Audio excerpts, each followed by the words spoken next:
So good morning all of you. इससे पहले का आपने हमारा वीडियो देखा होगा जिसमें हमने इलेक्ट्रिक चार्ज और फील्ड के फर्स्ट पार्ट में चार्ज के बारे में डिस्कस किया था और चार्जेस की कुछ हिस्ट्रीज देखी थी हमने और कुछ एक्सपेरिमेंट देखे थे स्फीयर के ऊपर। आज उसके आगे की हम बात करेंगे और कुछ हम एक नया टॉपिक कूलम्ब्स लॉ के बारे में भी पढ़ेंगे। आइए इसे स्टार्ट करते हैं। तो देखते हैं यह जो एक एग्जाम्पल दिया हुआ है, how can you charge a metal sphere positively without touching it. मतलब आप किसी भी मेटल, कोई भी आपको सपोज कीजिए कि आपको कोई मेटल स्फीयर दिया गया है, ठीक है, और आपको उसको चार्ज पॉजिटिवली चार्ज करना है बिना उसे टच किए। आपको उसको टच नहीं करना है, या उसमें नहीं तो टच करने में क्या, आप सिंपल उसे रब कर सकते हैं या कुछ भी करके आप कर सकते हैं, बट इसमें एक कंडीशन दिया गया है कि विदाउट टचिंग इट, मतलब आपको इसे टच नहीं करना है और उसके बाद आप इसे कैसे चार्ज करेंगे ये बताना है। ये बहुत ही अच्छा क्वेश्चन है। तो देखते हैं इसमें क्या करेंगे। ये सपोज मान लीजिए आपका कि ये एक स्फीयर है, ठीक है, और इसको हमने स्टैंड में रखा है। स्टैंड में रखना जरूरी है, नहीं तो सारी चार्जेस क्या होंगी, अर्थ पर चली जाएंगी। तो इसमें हमें पॉजिटिव चार्ज लाना है। तो पॉजिटिव चार्ज के लिए आप क्या करेंगे, उस दिन आपने अगर हमारा पिछला वीडियो देखा होगा तो आपने ये देखा होगा कि पॉजिटिव चार्ज के लिए हमने उसके अपोजिट चार्ज, पॉजिटिव का अपोजिट क्या होता है, निगेटिव चार्ज। तो निगेटिव चार्ज बॉडी को अगर हम उसके बहुत क्लोज में लाएंगे तो क्या होगा कि जो अपोजिट चार्ज होगा वो बहुत क्लोज आ जाएगा और जो निगेटिव या अपोजिट का चार्ज होगा वो फर्दर एंड में चले जाएगा। ठीक है, ये आपने देखा था, जो सेम चार्जेस होंगे वो फर्दर एंड में चले जाएंगे। तो यहाँ पे जब हमको क्या चाहिए, पॉजिटिव चार्ज चाहिए हमको, तो हम क्या करेंगे, इस जो हम चार्ज वाला रॉड लेंगे उसमें हम पूरा निगेटिवली चार्ज लेंगे। निगेटिवली चार्ज क्यों लेंगे, क्योंकि हमें इस स्फीयर में पॉजिटिव चार्ज चाहिए पूरी तरह, इसलिए निगेटिवली चार्ज लेंगे। और जब हम इसे इस स्फीयर के पास लाएंगे तो क्या होगा, निगेटिव चार्ज की वजह से जितने भी पॉजिटिव चार्ज हैं वो सारे अट्रैक्ट होके इस चार्ज के इसके पास आ जाएंगे, और जो अपोजिट मतलब माइनस चार्ज है वो सारे के सारे माइनस चार्ज एक साइड हो जाएंगे।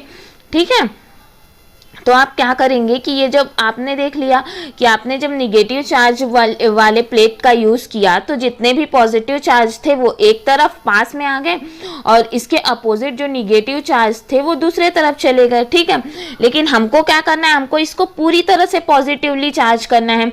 लेकिन यहाँ पे आपने देखा कि यहाँ पे साइड में क्या आया, इधर निगेटिव चार्ज भी आए हैं।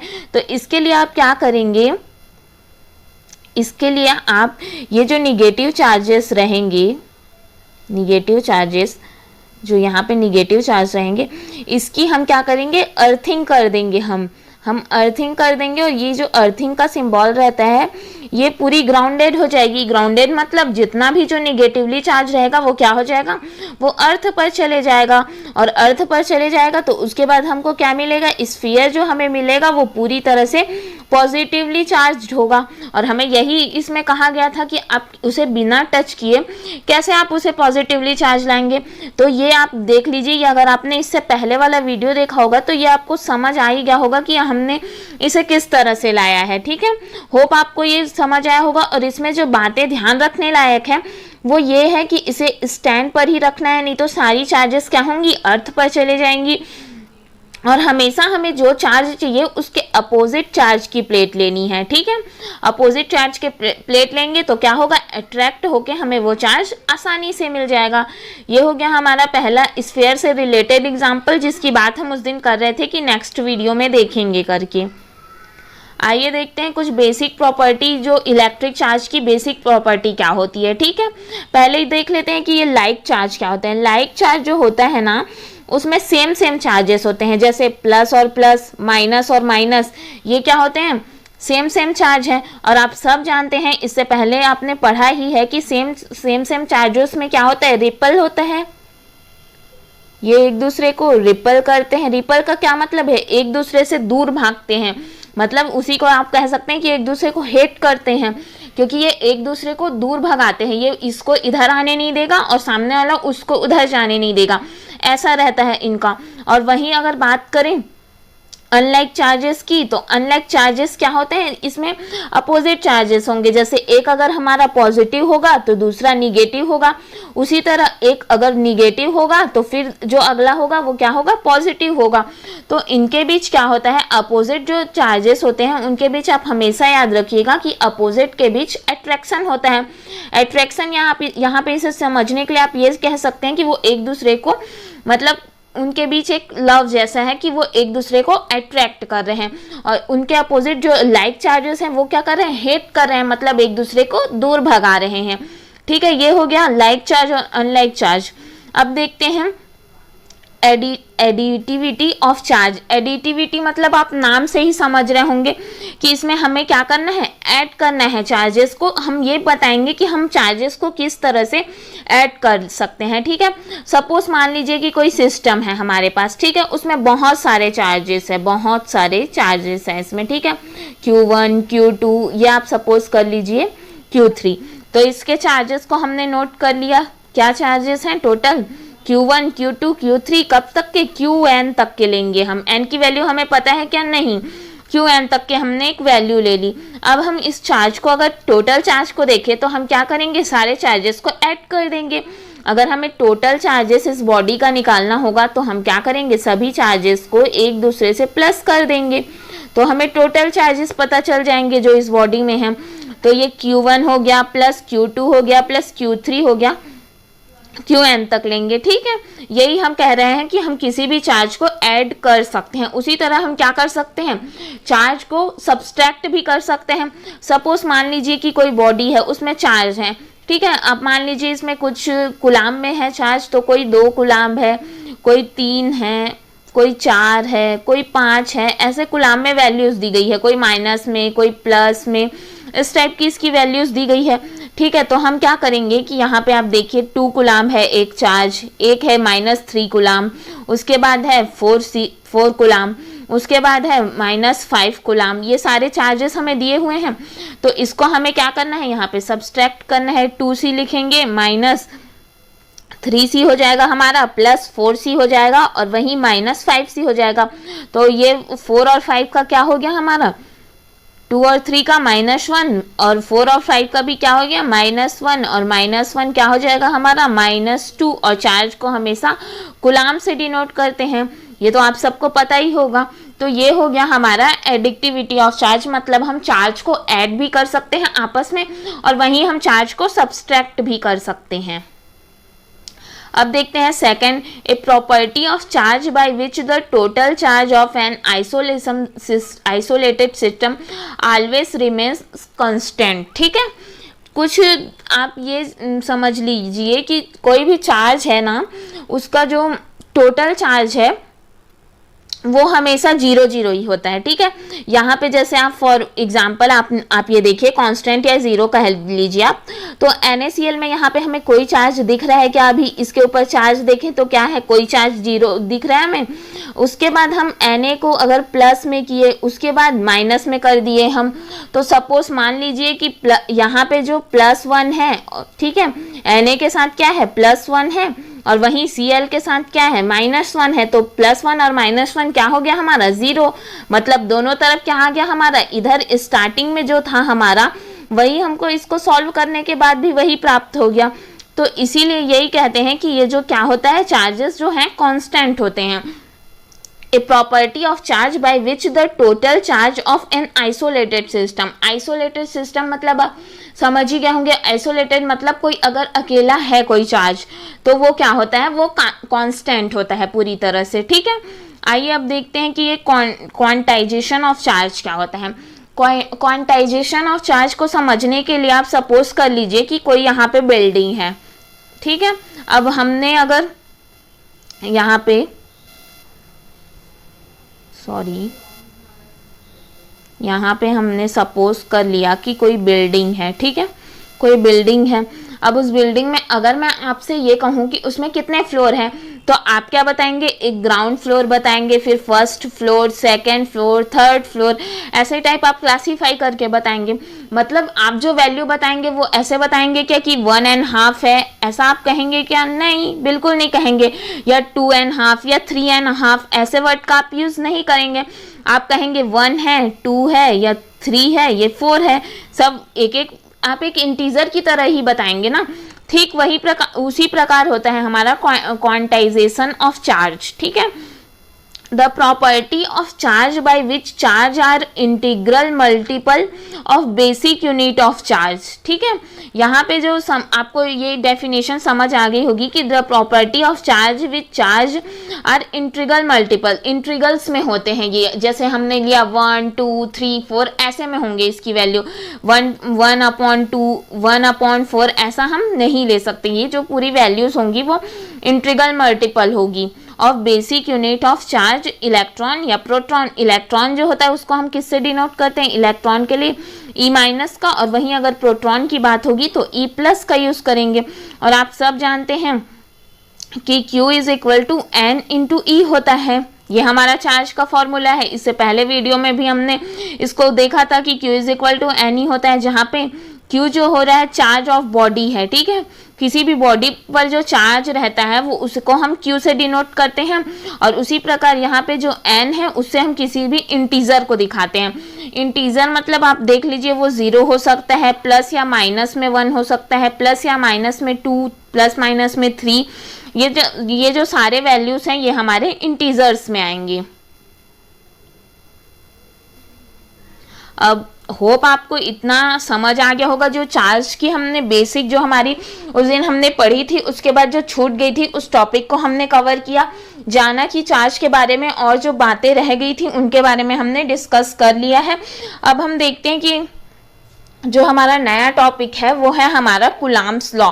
मतलब हम जानेंगे कि कुलाम का लॉ क्या होता है। कुलाम नाम, आपने इस साइंटिस्ट का नाम तो आप सभी ने सुन ही रखा होगा। आइए देख लेते हैं कि इसका लॉ क्या होता है। इसे जो है चार्ल्स अगस्टिन कुलॉम्स ने दिया था। ठीक है, जैसा कि इस नाम से ही, नाम के ऊपर लॉ है ये। इससे पहले आप सब ने ये पढ़ा है, आपने ग्रेविटेशनल वाला लॉ पढ़ा है कि नहीं? ये सब तो आप सब ने पढ़ा होगा और सब ये जानते होंगे ग्रेविटेशन के बारे में। ठीक है, तो ये इसमें से ग्रेविटेशन की बात हम इसलिए कर रहे हैं क्योंकि कुछ ग्रेविटेशन से रिलेटेड आपको इसमें याद रखना है, ताकि आप उसी से रिलेट करके इसको भी समझ लो, आपको ज़्यादा इसमें हार्ड वर्क नहीं लगेगा। तो आपने ग्रेविटेशन के लिए पढ़ा होगा, तो उसके लिए फॉर्मूला हम क्या लेते हैं? G = m1 m2 upon r²। ठीक है, जहाँ पे m1 m2 जो होता है वो मास होता है, और वहीं r जो होता है वो उनके बीच का जो होता है डिस्टेंस हो जाता है हमारा। ठीक, ये सब आपने पढ़ा होगा, आपको ये याद भी होगा।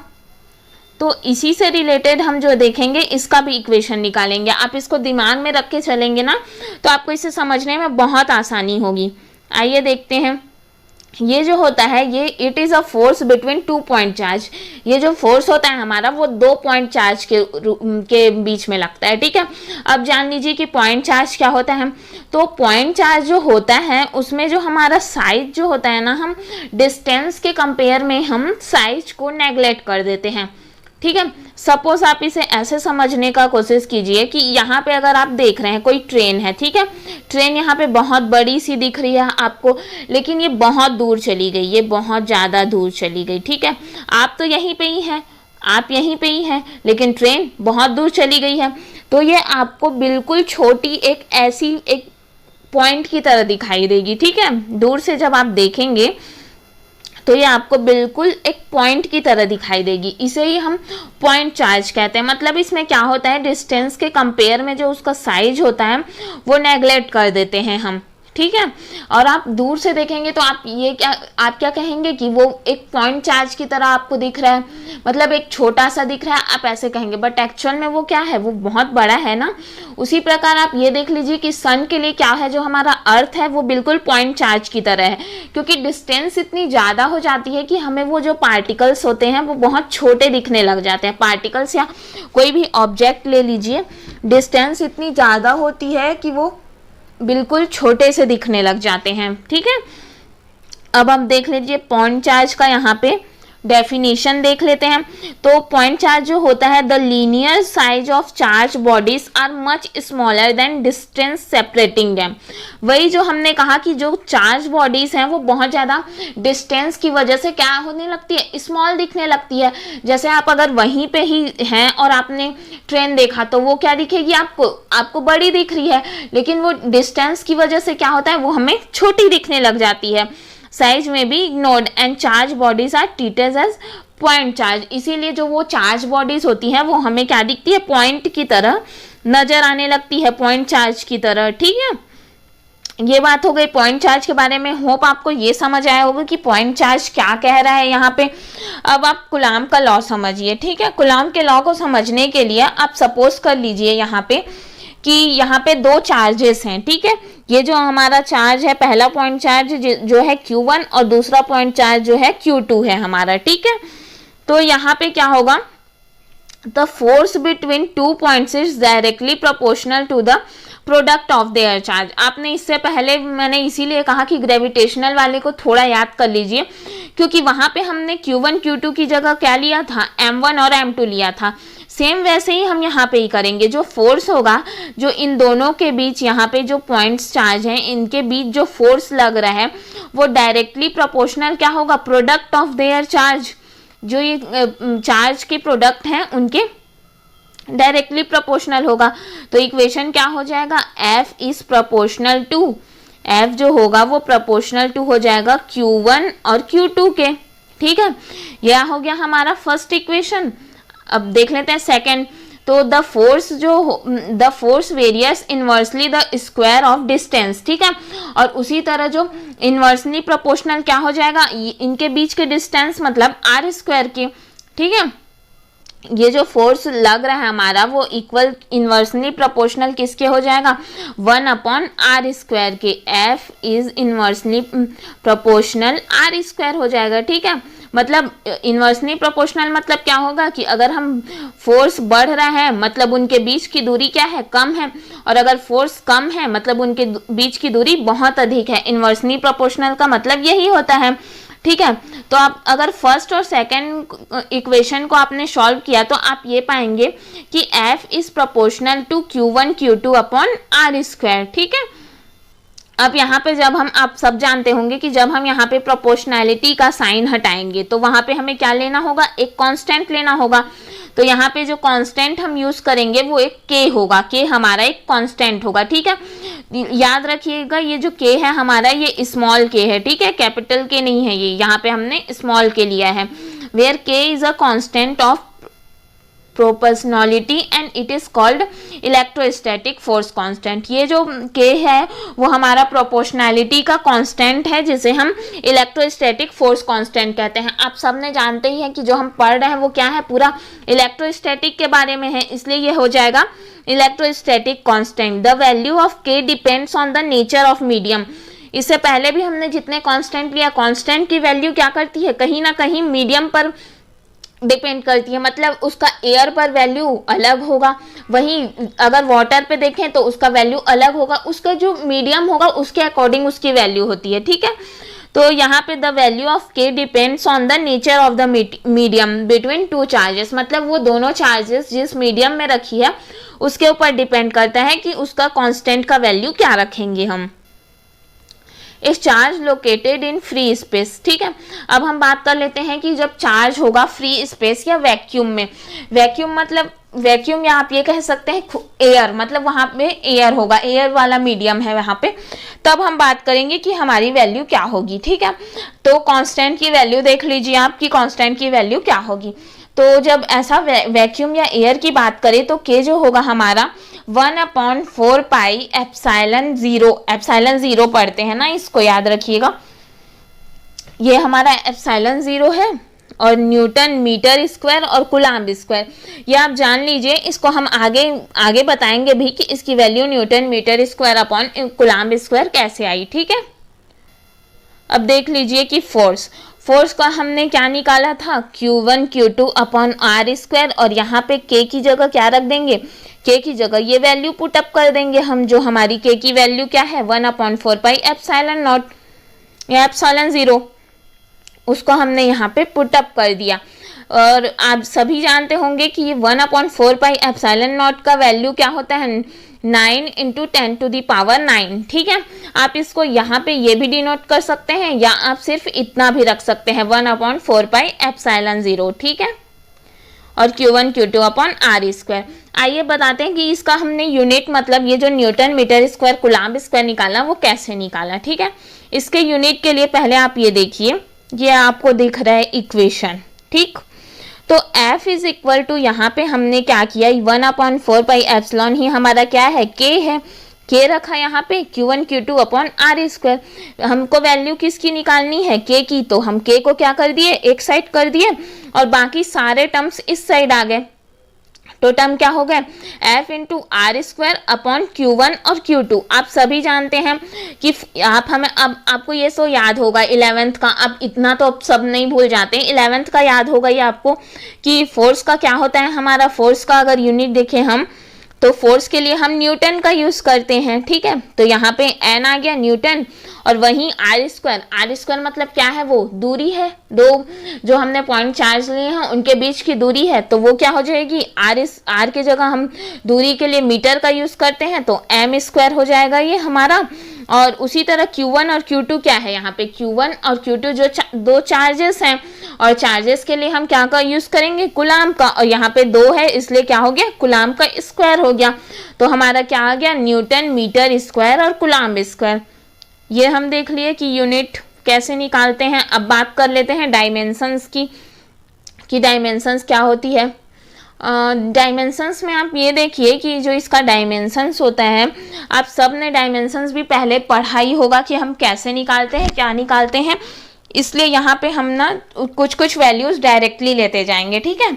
जैसे कि हमें पता है कि फोर्स का डायमेंशन हमने निकाला था इससे पहले ml/t का स्क्वायर, ठीक है। और आपको इसका पता ही है, आपको मीटर का L स्क्वायर होता है, मीटर का L स्क्वायर नोट कर लिया। वहीं कुलाम्ब का भी हमें क्या पता है, कुलाम्ब मतलब चार्ज पर यूनिट टाइम होता है। चार्ज पर यूनिट टाइम के फॉर्मूले के थ्रू हम निकालेंगे तो क्या हो जाएगा कुलाम्ब के लिए वैल्यू क्या हो जाएगी AT का स्क्वायर। अब इसको क्या करेंगे हम, इसके डायमेंशन निकालेंगे। तो जब आप इसको पूरी तरह सॉल्व करेंगे तो ये m, ठीक है, m तो हमारा इसके ऊपर कोई चार्ज नहीं है, और कोई है क्या m नहीं, तो m को सिंगल लिखेंगे। उसके बाद l की बात करें तो l यहाँ पे स्क्वायर में है और यहाँ पे सिंगल है, मतलब क्या हो गया l क्यूब हो गया। वहीं t की बात करें तो नीचे में भी t है और ऊपर में भी t है हमारा, तो ऊपर जाके क्या हो जाएगा ml(t-2) और -2 क्या हो जाएगा t की पावर 4 हो जाएगा। और वहीं एक और जब हम ऊपर ले जाएंगे तो ये भी क्या हो जाएगा हमारा -2 हो जाएगा ये दोनों। तो हमारी वैल्यू आ गई ml³ t की पावर -4 और a की पावर -2, ठीक है। यहाँ पे जो एप्सिलॉन है, हमने एप्सिलॉन के बारे में, एप्सिलॉन 0 के बारे में हमने इतनी सारी बात की, लेकिन एक्चुअल में अब हम एप्सिलॉन के बारे में कुछ डिटेल्स देखेंगे कि एप्सिलॉन 0 क्या होता है। एप्सिलॉन 0 जो होता है वो हमारा परमिटिविटी होता है फ्री स्पेस का, ठीक है, क्योंकि हम अभी यहाँ पे किसकी बात कर रहे हैं, फ्री स्पेस की। तो ये जो एप्सिलॉन 0 है वो परमिटिविटी होता है फ्री स्पेस का।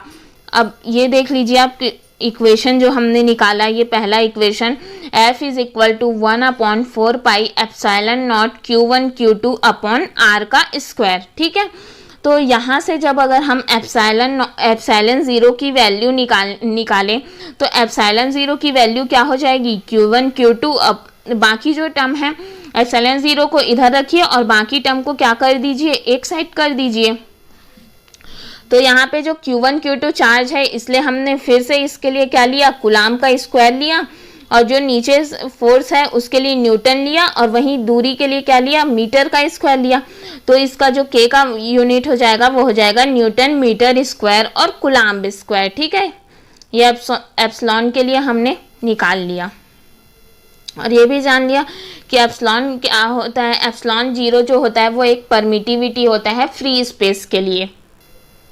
अब देख लेते हैं कि परमिटिविटी, इस वर्ड को हमने इतनी बार यूज़ किया, लेकिन परमिटिविटी होता क्या है। ठीक है, परमिटिविटी मतलब आप ये देख लीजिए कि अगर कोई भी चीज़ उसका अगर वैक्यूम या एयर में है तो उसके बीच अलग एक फोर्स काम करेगा। ठीक है, लेकिन वहीं अगर कोई भी दो ऑब्जेक्ट वाटर में है तो उसमें एक अलग फोर्स काम करेगा। सपोज आपको पूछ लिया गया कि कोई अगर दो ऑब्जेक्ट वाटर में हैं और कोई दो ऑब्जेक्ट एयर में है तो उनमें किसके बीच ज़्यादा क्या लगेगा, फोर्स लगेगा। ये आपको पूछा गया अगर, तो आप क्या बताएंगे। तो आइए देख लीजिए कि इसका एक एग्जाम्पल से आप समझिए। जो परमिटिविटी जो हमारा होता है वो जो बेसिक होता है, ठीक है, बेसिस, जिसके बेसिस पे हम चार्ज के बीच के फोर्स को जो है चेंज कर सकते हैं। जैसे फोर्स कैसे चेंज होगा, जब हम किसी एयर की बात करें तो वहाँ पे एक अलग फोर्स लगेगा एयर के लिए, वहीं अगर किसी अदर मीडियम की बात करें तो वहाँ पे एक अलग फोर्स होगा। ठीक, तो देख लेते हैं। For example, permittivity of water is 8 time greater than air. मतलब जो वाटर की परमिटिविटी होती है वो बहुत ज़्यादा होती है एयर से। ठीक है, ये समझ आ गया कि परमिटिविटी वाटर की जो होगी बहुत ज़्यादा होगी। मतलब परमिटिविटी ज़्यादा होगी मतलब आप क्या समझ लीजिए कि ये क्या है, इन्वर्सली प्रोपोर्शनल है। और परमिटिविटी हमारी एप्सिलॉन नॉट है, और परमिटिविटी ज़्यादा है मतलब क्या होगा, उसके बीच फोर्स बहुत कम होगा। और वहीं अगर परमिटिविटी कम है मतलब फोर्स क्या होगा, ज़्यादा होगा।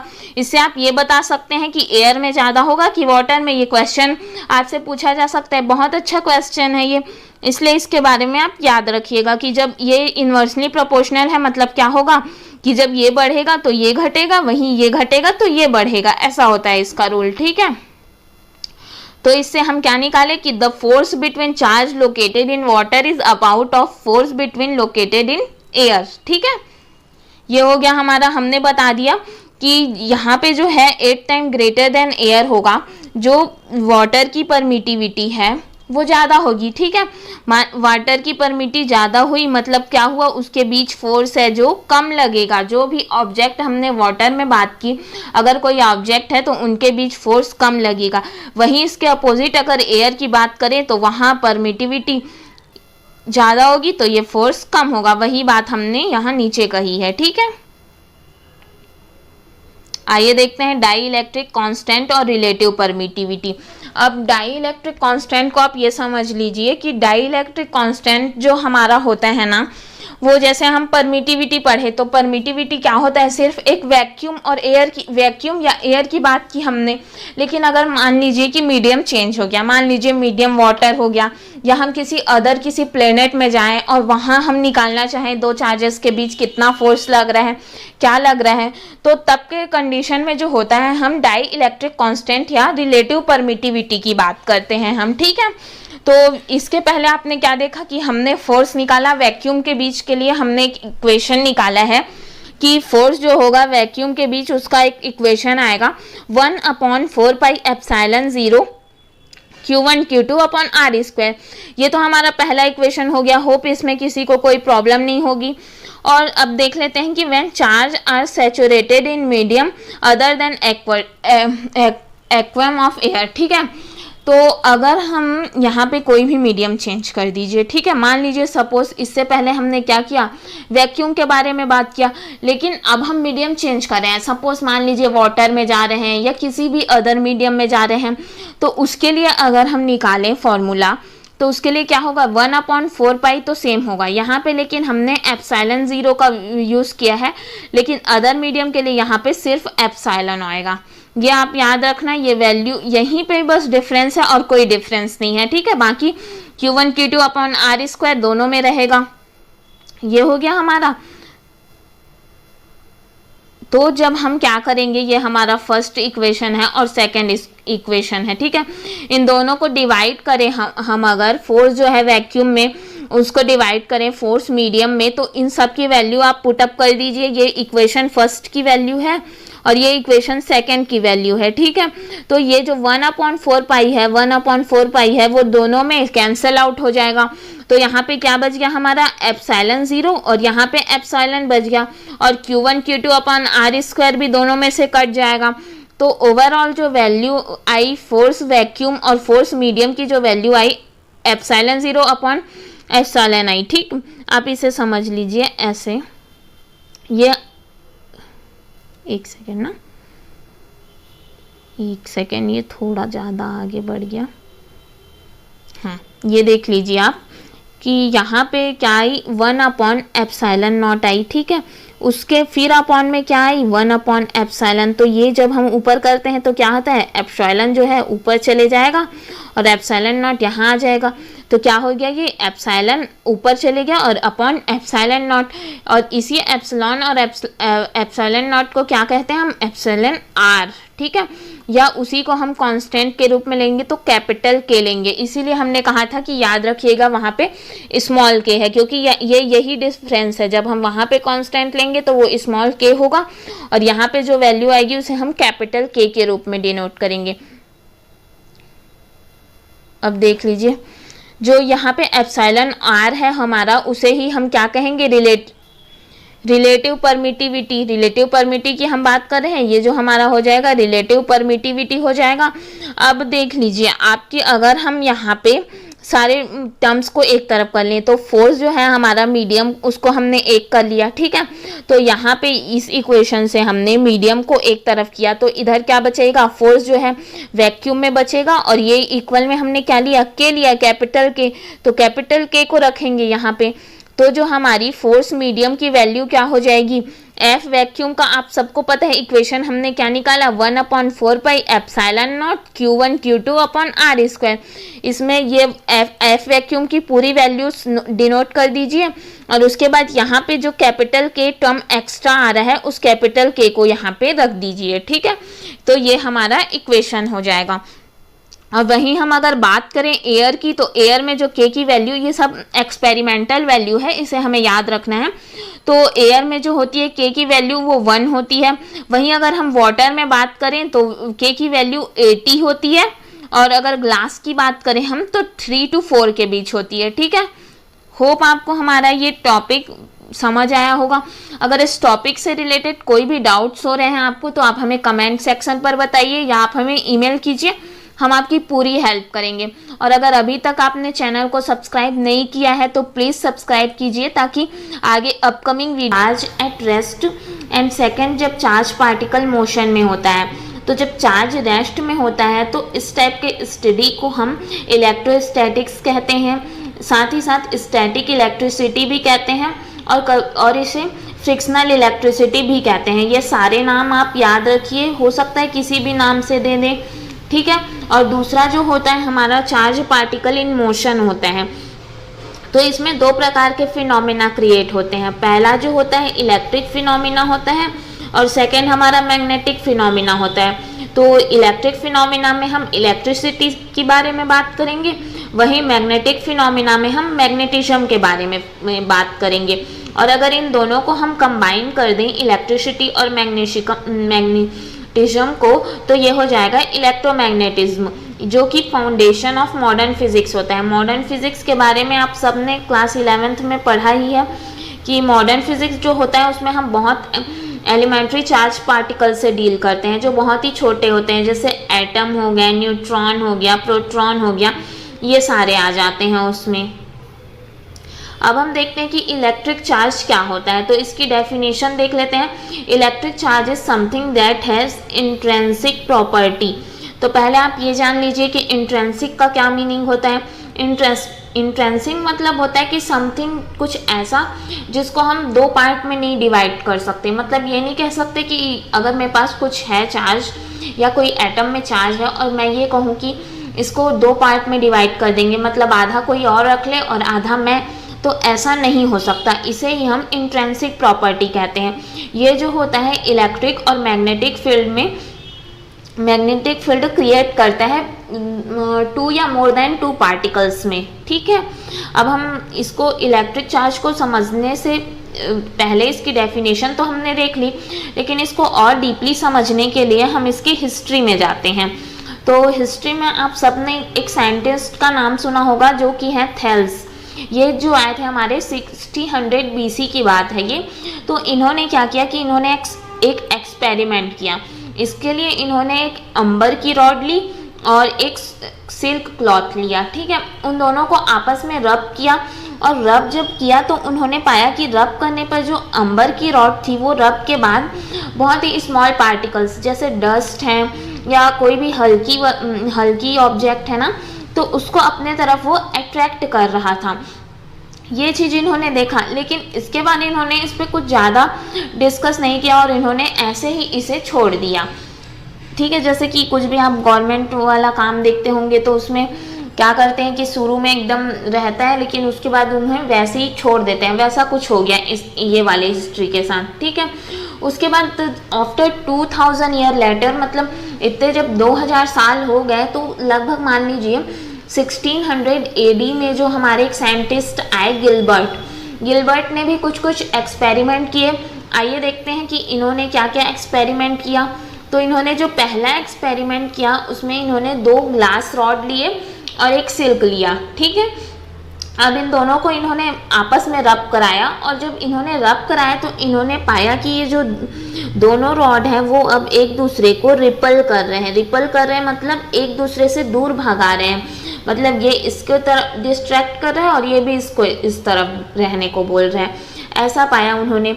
उसके बाद उन्होंने सेकेंड एक्सपेरिमेंट में क्या किया, अब उस टाइम के लिए वो ऐसा था कि यहाँ एकदम जादू हो रहा है कि 2 ऑब्जेक्ट एक दूसरे से दूर जाने की कोशिश कर रहे हैं, क्योंकि उस टाइम तो हमें इस सब के बारे में नहीं पता था, पॉजिटिव चार्ज, निगेटिव चार्ज या रिपल, अट्रैक्शन, ये सब के बारे में उतना हमें नॉलेज नहीं था। तो उन्हें ऐसा लगा कि जैसे ये जादू हो रहा है, एक दूसरे को डिस्ट्रैक्ट कर रहे थे ये ऑब्जेक्ट, ठीक है। अभी हमें पता है तो हम ये कह सकते हैं कि होप इसमें दोनों तरफ पॉजिटिव चार्ज होगा, तो ये एक दूसरे को रिपल कर रहे थे, लेकिन उस टाइम इस प्रकार की कोई नॉलेज थी क्या? नहीं थी। तो फिर उन्होंने सेकेंड एक एक्सपेरिमेंट किया। जो सेकेंड एक्सपेरिमेंट था उसमें उन्होंने एक अंबर की रॉड ली और उसके साथ कैट का फर लिया, जो कैट की खाल होती है ना वो लिया उन्होंने। जब इन दोनों को उसने आपस में रब कराया और उसके बाद इन्होंने पाया कि ये जो रॉड थी ना वो दोनों इस कंडीशन में भी एक दूसरे को रिपल कर रही थी, मतलब एक दूसरे को दूर भगा रही थी, ठीक है। ये कंडीशन भी पहले वाले की तरह हो गया। फिर उन्होंने थर्ड जब एक्सपेरिमेंट किया तो उन्होंने सोचा कि इस बार कुछ नया किया जाए, कुछ चेंजेस किए जाएं। तो इन्होंने क्या किया कि एबोनाइट रॉड को कैट के फर में रब किया और उसी तरह जो एम्बर की रॉड थी उसको सिल्क में रब किया, ठीक है। उसके बाद ये दोनों रॉड को आपस में रब किया। तो इन्होंने ये पाया कि जब ऐसा इन्होंने किया तो ये जो है एक दूसरे की तरफ अट्रैक्ट होने लग गए थे। ये इसको अपनी तरफ खींच रहा था और ये इसे अपनी तरफ खींच रहा था, एक अट्रैक्शन काम कर रहा था इनके बीच, ठीक। ये उनकी कुछ 3 वो है जो इन्होंने एक्सपेरिमेंट किया। अब हम देख लेते हैं उसके बाद उस टाइम हमें ऐसा नहीं पता था कि इनके बीच पॉजिटिव चार्ज होगी या निगेटिव चार्ज होगी। अभी हम ये कह सकते हैं कि जब रिपल कर रहे थे तो सेम चार्जेस होंगे और जब अट्रैक्ट कर रहे थे तो अपोजिट चार्जेस होंगे, लेकिन उस टाइम हमें पता था क्या? नहीं पता था।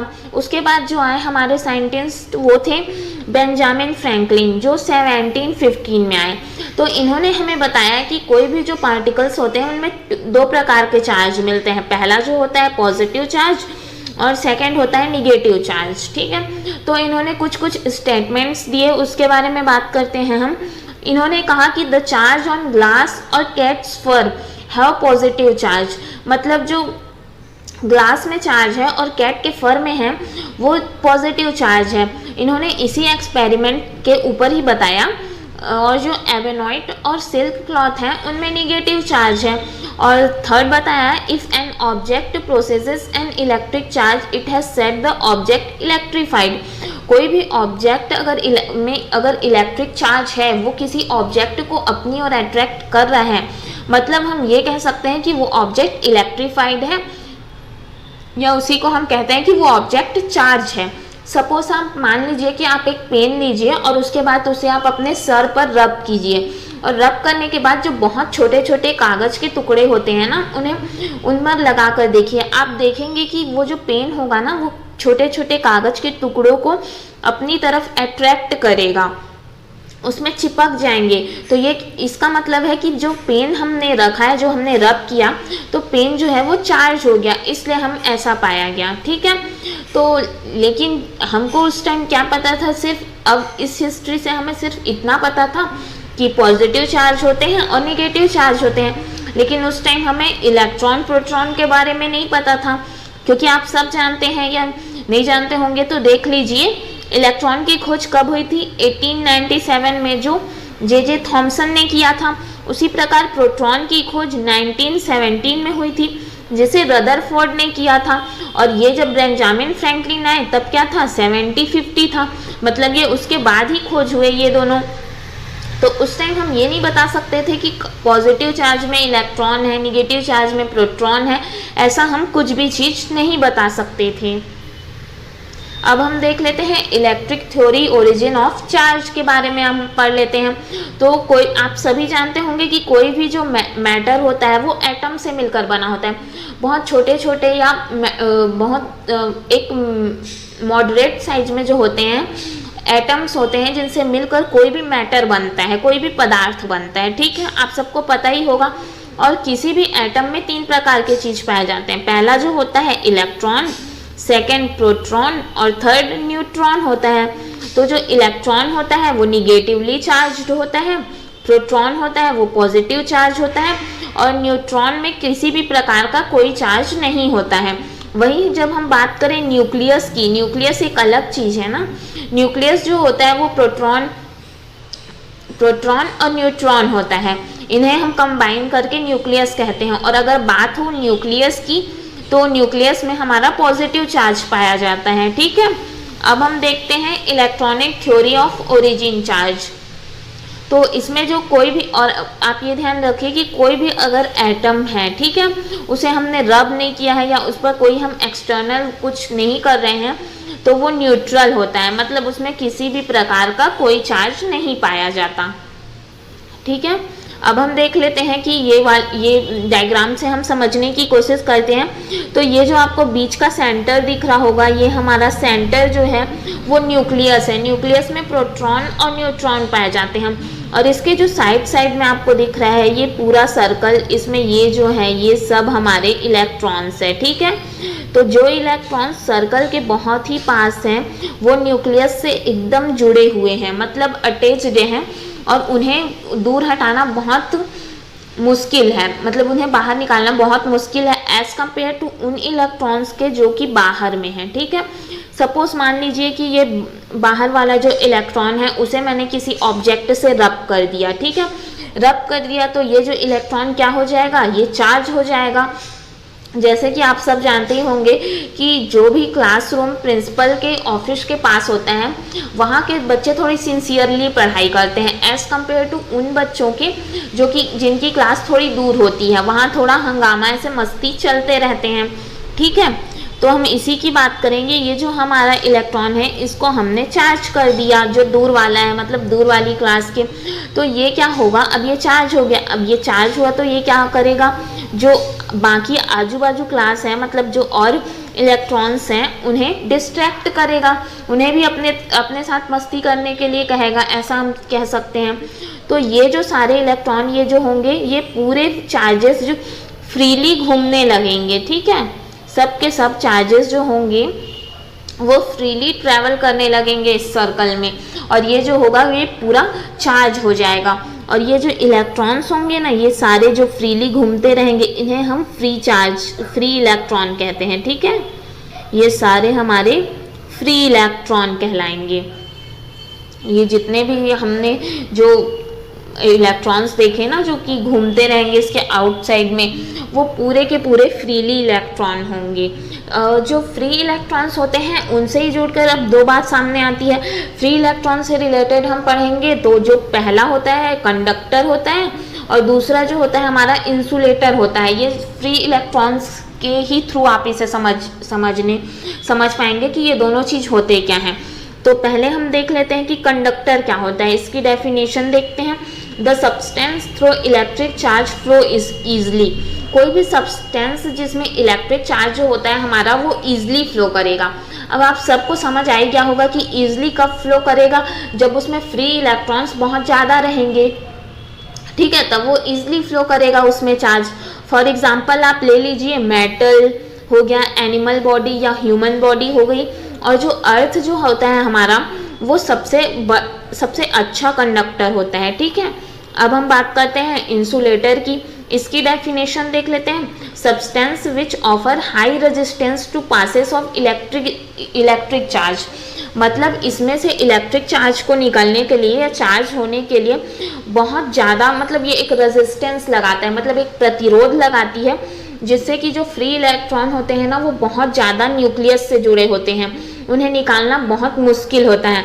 फॉर एग्जांपल आप ले लीजिए वुड, प्लास्टिक, ग्लास, ठीक है। तो जो वुड होता है ना अपना वुड, इसमें जो इलेक्ट्रॉन्स होते हैं वो न्यूक्लियस से बहुत ज़्यादा अटैच्ड होते हैं, इन्हें निकालना बहुत ही मुश्किल होता है, इसलिए ये जो हमारे कहलाते हैं ये सब एक अच्छे इंसुलेटर कहलाते हैं, ठीक है। अब हम बात करते हैं अर्थिंग की। अर्थिंग, जैसा कि आपको नाम से ही पता चल रहा होगा, अर्थिंग मतलब something that is connected to earth, okay. तो पहले इस डायग्राम से आप समझने की कोशिश कीजिए कि ये जो हमारा ये पोल, ये आप सब ने देखा होगा कि एक प्रकार का पोल जो होता है वो रास्ते पर आपने लगे हुए देखा होगा। तो उससे क्या होता है, उससे जाकर एक वायर जाती है जो कि सीधे अर्थ से कनेक्टेड होती है, उसे अर्थ में लगा देते हैं। ये जो हम अर्थ में वायर लगाए हैं ना, ये वाली, यही हमारी अर्थिंग कहलाती है, ठीक है। तो इससे क्या होता है कि जब भी पोल में कोई भी चार्ज पड़ा, मान लो, ठीक है, यहाँ पे बहुत अधिक चार्ज आ गया, ठीक है, तो ये क्या करेगा, जितने भी जो एक्स्ट्रा चार्जेस है ना उसे अर्थ को दे देगा, वो सारे चार्ज अर्थ को मिल जाएंगे, इसलिए हम अर्थिंग करते हैं। जैसे कि कभी कंडीशन में ऐसा हुआ, और मान लो कि अगर यहाँ पे हम मतलब कभी कभी ऐसा देखा होगा कि अगर ऐसे बहुत ज़्यादा स्पेस नहीं रहता है तो वहाँ पे क्या करते हैं कि ये जो वायर है ना उससे ही यहाँ पे अर्थिंग को अटैच कर देते हैं हम, ठीक है। और तो मान लीजिए कि कभी ऐसा हुआ कि यहाँ पे बहुत ज़्यादा चार्ज बढ़ गया, ठीक है, और कभी बिजली गिर गई, यहाँ पे बिजली चमकी और गिर गई, तो क्या होगा कि ये सारे ये जो होते हैं हमारे, ये सब हमारे घरों से कनेक्टेड हैं, ठीक है। तो हमारे घर में जो सब अप्लायंसेस हैं, जैसे आप ले लीजिए टीवी है, एसी है, कंप्यूटर है, ये सब क्या हो जाएंगे, ये मतलब एक तरह का उनमें इफेक्ट पड़ेगा, और हो सकता है कि कुछ चीज़ें काम करनी भी बंद कर जाए, मतलब हो सकता है कि ब्लास्ट हो जाए, जैसे आप ये कहते हैं कि कभी कभी उड़ गया टाइप का वर्ड यूज़ करते हैं ना, वो सब आते हैं, वो इसी वजह से होता है। अगर हमने अर्थिंग नहीं करी तो कोई भी चीज़ का क्या होगा, अगर अर्थिंग नहीं होगा तो वो जो करंट है, जो करंट सीधा आसमान से आ रहा है वो सीधा आपके होम अप्लायंस पे इफेक्ट डालेगा, इसलिए अर्थिंग जो होता है इस दृष्टिकोण से बहुत ज़्यादा इम्पॉर्टेंट होता है। अब आप इसका डेफिनेशन देख लीजिए। The process of sharing the charge with earth is called earthing और ग्राउंडिंग, मतलब वो प्रोसेस जिसमें हम चार्ज को अर्थ से शेयर करते हैं, मतलब समझ ही गए होंगे आप, ये जो पोल में एक्स्ट्रा चार्ज आएगा उसको हम अर्थ से शेयर कर रहे हैं, इसे ही हम अर्थिंग या ग्राउंडिंग कहते हैं, ठीक है। होप डेफिनेशन आपको समझ आई होगी। इसके यूज देख लेते हैं हम। It provide a safety major for electronic current and appliances, मतलब वही जो हमारे घर में सारे अप्लायंसेस रहता है और इलेक्ट्रिक वायर्स रहते हैं, उनको जो है ये एक प्रकार का सेफ्टी देता है, मतलब इसकी वजह से हम अगर अर्थिंग करेंगे तो बहुत ही कम चांसेस होते हैं कि ऐसा हो कि कोई भी अगर बहुत ज़्यादा चार्ज हो रहा है तो अर्थ उसे कैरी कर लेता है और उसका इफेक्ट जो है अदर ऑब्जेक्ट में नहीं पड़ने देता, ओके। अब हम बात करते हैं कि मेथड्स ऑफ चार्जिंग की, ठीक है।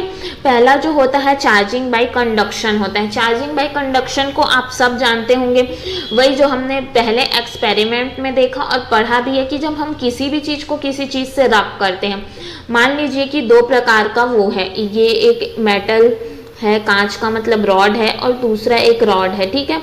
ये दोनों रॉड को जब हम आपस में रब्ड करेंगे तो इसमें जो होगा, उसके बाद इसमें जो अट्रैक्शन या रिपल्सन जो भी आएगा, वो उस प्रकार के कंडक्शन को हम क्या कहते हैं, चार्जिंग बाय कंडक्शन कहते हैं, ठीक है। तो इसके बारे में बस हमें जान लेना है कि ये क्या होता है, इसके बारे में हम डिटेल नहीं पढ़ेंगे।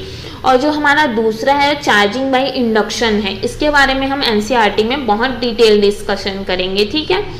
तो पहले आप इंडक्शन का मीनिंग जान लीजिए आप, ठीक है। तो इंडक्शन जो होता है वो एक प्रकार का इंस्पिरेशन की तरह वर्क करते हैं। कैसे इंस्पिरेशन? इंस्पिरेशन का मतलब आप सब जानते होंगे कि जब भी आप किसी इंस्पिरेशनल स्पीच या कुछ मोटिवेशनल स्पीच सुनते होंगे तो आपके में क्या आता है, कुछ एक बदलाव सा आता है, ठीक है। आपको लगता है कि हाँ कुछ करना है, ऐसा टाइप सी भावना आपके में आती है। ठीक उसी प्रकार आप इस डायग्राम से इसको समझने की कोशिश कीजिएगा, ठीक है। ये जो हमारा है, ये जो हमें दिख रहा है ऊपर में, वो हमारा है कंडक्टर रॉड, ठीक है। ये आपको जो ग्रीन दिख रहा है ये कंडक्टर रॉड है, ठीक है, कंडक्टर रॉड है ये। और जो ये है हमारा, ये ब्लू कलर का जो दिख रहा है ये स्टैंड है, इंसुलेटिंग स्टैंड कहते हैं इसको, इंसुलेटिंग स्टैंड है ये, ओके। और ये जो है ये चार्ज रॉड है, ये जो तीसरा ऑब्जेक्ट ले रहे हैं ना हम, ये चार्ज रॉड है जो कि पूरी तरह पॉजिटिवली चार्ज्ड है ये, ओके। ये चार्ज रॉड है जो पूरी तरह पॉजिटिवली चार्ज है। तो हम क्या करेंगे, जैसे कि कोई भी मोटिवेशन हम सुन रहे हैं, ठीक है, उसी प्रकार आप इस रॉड को मान लीजिए कि जब भी इस रॉड को हम इसके पास ले जाएंगे, ठीक है, इसके पास ले जाएंगे तो क्या होगा कि कभी भी जब हम कोई भी मोटिवेशन सुनते हैं तो क्या बदलाव होता है, हमारी सारी बुराइयां एक तरफ हो जाती हैं और सारी अच्छाइयां एक तरफ हो जाती हैं, ठीक है। वैसे ही इसमें भी होगा। इसमें जब हम पॉजिटिव चार्ज को इसके करीब ले जाएंगे तो क्या होगा, सारे निगेटिव चार्ज इधर हो जाएंगे और जितने भी पॉजिटिव चार्ज हैं, ठीक है, वो एक तरफ हो जाएंगे, ओके। ये हो गया हमारा नॉर्मल एक्सपेरिमेंट, ठीक है। अब हम इसको अच्छे से समझ लेते हैं इस फिनोमिना को कि ये कह क्या रहा है। तो आप देखिए इधर हम आगे समझते हैं कि इस फिनोमिना से हम कहना क्या चाहते हैं। इसके कहने का मतलब ये है कि it is a phenomena of producing charges which opposite charge appears at it closer and and similar charges appears at its further end, ठीक है, at presence of nearly charged body। मतलब कोई भी हम नियरली चार्ज बॉडी को अगर यहाँ पर ले जाएंगे तो क्या होगा कि जो पॉजिटिव निगेटिव चार्ज है वो एक तरफ हो जाएंगे और जो पॉजिटिव चार्ज है वो एक तरफ हो जाएंगे, और जो पॉजिटिव चार्ज होंगे वो कहाँ होंगे, फर्दर एंड में होंगे, ठीक है। होप आपको ये एक्सपेरिमेंट या ये समझ आया होगा जो हम कहना चाह रहे हैं। तो इसमें जो पॉजिटिव निगेटिव चार्ज होगा वो कलेक्ट इन ए बी होगा, जिसे हम इंड्यूस्ड चार्ज कहते हैं। मतलब क्या हो गया, ये इंड्यूस्ड चार्ज, ठीक है। और the charge in glass rod, मतलब जो ग्लास रॉड में जो चार्ज रहेगा वो हमारा इंड्यूसिंग चार्ज होगा। इंड्यूसिंग चार्ज क्यों कहेंगे हम उसको, क्योंकि वो क्या किया, इंड्यूस्ड कर दिया, इसलिए वो हो जाएगा हमारा इंड्यूसिंग चार्ज, ओके। अब चार्ज बाय इंडक्शन को समझ लेते हैं। तो चार्ज बाय इंडक्शन को समझने के लिए हम कुछ स्टेप्स करेंगे, ठीक है। 2-3 स्टेप होगा जो हम एक स्फीयर पर एक एक्सपेरिमेंट की तरह समझेंगे, जिसके थ्रू हम इसे समझने का कोशिश करेंगे। आइए इसे देखते हैं हम कि इसमें क्या होगा, ठीक। आप सब ये डायग्राम देख रहे होंगे, ठीक है। आप सबसे पहले ये फर्स्ट डायग्राम देखिए, जो ए डायग्राम है हमारा, इसमें हम 2 स्फीयर लिए, ठीक है। पहला हो गया हमारा ए और सेकंड हो गया हमारा बी। और इसे हमने क्या किया, एक इंसुलेटिंग स्टैंड से कनेक्ट कर दिया। याद रखिएगा, इसे इंसुलेटिंग स्टैंड से कनेक्ट करना मतलब उसमें रखना बहुत ज़्यादा ज़रूरी है। क्यों? क्योंकि अगर आप नहीं रखेंगे तो क्या होगी कि जितनी भी चार्ज होगी वो सब अर्थ पर चली जाएगी और आपका एक्सपेरिमेंट जो है वो सक्सेसफुल नहीं हो पाएगा, ठीक है। तो फर्स्ट जो पिक है उसमें हमने क्या किया, जो फर्स्ट ये आपको दिख रहा है, इसमें सिर्फ हमने 2 स्फीयर लिया, जिसको we taking 2 spheres and in a stand of insulating stand, okay. इसमें हमने इंसुलेटिंग स्टैंड में इसे कनेक्ट कर दिया, ये आप फर्स्ट वाले में कहेंगे, ठीक है। उसके बाद आप सेकंड डायग्राम देखिए। तो सेकंड डायग्राम में जो ये 2 स्फीयर्स हैं हमारे, ठीक है, इसमें हमने क्या चेंजेस किया कि इसमें हम ये एक जो है हमारा चार्ज रॉड है उसको हम इस डायग्राम के बिल्कुल करीब ले जाएंगे, ठीक है, इस स्फीयर के करीब ले जाएंगे इस चार्ज रॉड को, तो हम जो पाएंगे ये पूरी तरह क्या है, ये चार्ज रॉड जो है वो पूरी तरह से पॉजिटिवली चार्ज है। ओके, तो पॉजिटिव चार्ज है, तो हमें एक्सपेरिमेंट में देखने ये मिलेगा कि जो सारे निगेटिव चार्ज होंगे ना वो इससे अट्रैक्ट होके जो ए में है वो सारे निगेटिव चार्ज ए में आ जाएंगे, एक साइड में यहाँ पे हो जाएंगे, और वहीं बी में जो है वो सारे पॉजिटिव चार्ज हो जाएंगे, सारे पॉजिटिव चार्ज आ जाएंगे इसमें, ठीक है। ये हो गया हमारा सेकंड।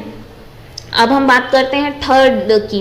तो थर्ड डायग्राम में आप देखिए कि इसमें जो दो स्फीयर है, ठीक है, इसके बीच हमने कुछ डिस्टेंस कर दिया है। आपने फर्स्ट देखा, सेकंड देखा, इसमें ये थोड़े क्लोजर हैं, ओके, लेकिन थर्ड में हमने क्या किया कि इसे हमने कुछ डिस्टेंस पर कर दिया इन दोनों स्फीयर को, और हमने उसी तरह इसे भी, आप ये याद रखिएगा, इसे इंसुलेटिंग स्टैंड में रखना है, ठीक है, नहीं तो ये जो हमारा एक्सपेरिमेंट है वो सक्सेसफुल नहीं होगा। उसके बाद हम जो ये कंडक्टिंग रॉड है इसको फिर यहीं पे ले जाएंगे, तो यहीं पे ले जाएंगे तो क्या होगा, इसमें भी हम वही पाएंगे कि जो पॉजिटिव चार्ज होगा वो सारे अट्रैक्ट होके ए के साइड आ जाएंगे, और जो जितना मतलब निगेटिव चार्ज होगा वो सारे अट्रैक्ट होके ए के पास आ जाएंगे, और वहीं जो पॉजिटिव चार्ज होगा वो सारे बी में हो जाएंगे। अब इसमें क्या किया हमने, दूर दूर किया तो भी हमने यही पाया। अब आप देख लीजिए चौथा वाले में, तो इस स्टेप में क्या होगा कि हम इन दोनों को दूर दूर रखेंगे और यहाँ पे हम किसी भी प्रकार का कोई सा भी वो क्या बोलते हैं चार्ज रॉड नहीं लगाएंगे, ठीक है। जब चार्ज रॉड नहीं लगाएंगे तो क्या होगा कि ये जो यहाँ पे क्या था, हमारे बी में पॉजिटिव चार्ज था, ठीक है, और ए में निगेटिव चार्ज था, लेकिन इससे पहले आपने देखा होगा क्या कि ये जो निगेटिव चार्ज है वो इस साइड था यहाँ पे, और जो पॉजिटिव चार्ज है वो इस साइड था। वो किस लिए था, क्योंकि ये जो पॉजिटिव चार्ज, ये यहाँ पे जो निगेटिव चार्ज था वो जो रॉड से कनेक्ट होके उसकी तरफ अट्रैक्ट हो रहा था, क्योंकि रॉड जो था हमारा पॉजिटिव चार्ज था, इसलिए कनेक्ट होके निगेटिव चार्ज इस साइड पर आ गया था। लेकिन जब हमने अभी रॉड को हटा दिया है, तो रॉड को हटा दिया है मतलब क्या होगा, यहाँ का जो निगेटिव चार्ज है वो यहाँ के जो बी में पॉजिटिव चार्ज है उनको अट्रैक्ट करेगा, और ये दोनों एक साइड आ जाएंगे हमारे। आप देख लीजिए, होप आपको समझ आया होगा कि इतने तक में हमने क्या किया है, निगेटिव चार्ज जो है हमारे एक तरफ आ गए, और पॉजिटिव चार्ज जो है ये दोनों के बीच अट्रैक्शन हो गया, ये दोनों पास पास आ गए, ठीक है। इससे पहले जो थे वो दोनों बहुत दूर दूर थे, क्योंकि हमने इसके लिए क्या किया था, यहाँ पे रॉड का यूज़ किया था, पॉजिटिव चार्ज रॉड का, लेकिन जब हमने चार्ज रॉड को हटा दिया तो ये दोनों एक दूसरे से अट्रैक्ट होके पास पास आ गए। और जब हम ये वाली डायग्राम को देखेंगे तो इसमें क्या होगा, ये जो पूरा ए होगा वो पूरा निगेटिवली चार्ज्ड हो जाएगा, और वहीं जो बी होगा वो पूरी तरह से पॉजिटिवली चार्ज्ड हो जाएगा, ठीक है।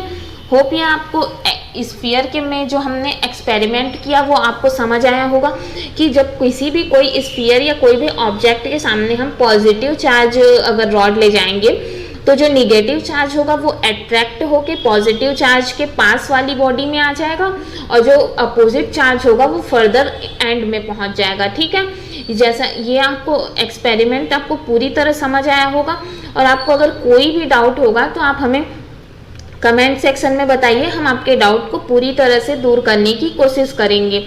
और आगे के सेशन में हम इसके आगे के बारे में बात करेंगे, इसी से रिलेटेड कुछ क्वेश्चन या इस टॉपिक की जो और पार्ट है उसको हम कवर करेंगे। अगर आपने अभी तक हमारे चैनल को सब्सक्राइब नहीं किया है तो प्लीज़ सब्सक्राइब कीजिए, ताकि आपको अपकमिंग वीडियो की नोटिफिकेशन मिल सके। Okay, thank you guys.